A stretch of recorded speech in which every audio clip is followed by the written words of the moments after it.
Şu karşı yaylada göç katar kata, bir güzelin derdi serimde tüter.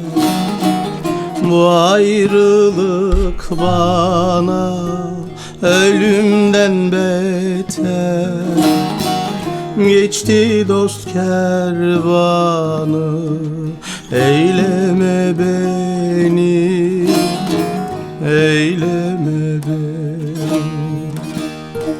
Bu ayrılık bana ölümden beter.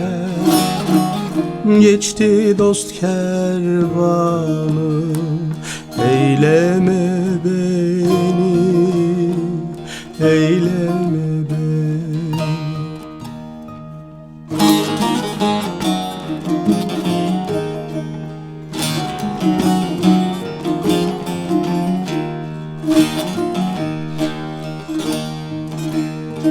Şu benim sevdiğim başta oturur, bir güzelin derdi beni bitirir.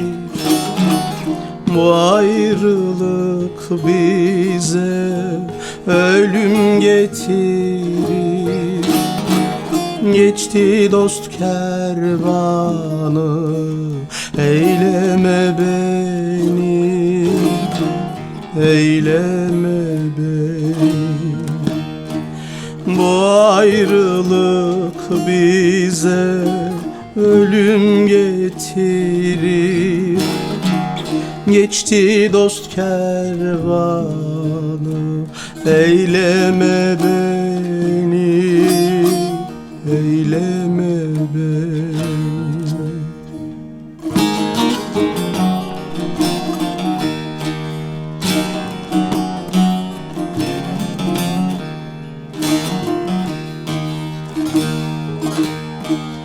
Bir sultan abdalım, kalkın aşalım.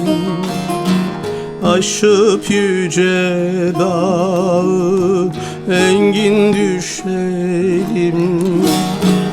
Çok nimetin yedik, helallaşalım. Geçti dost kervanı, eyleme beni, eyleme beni.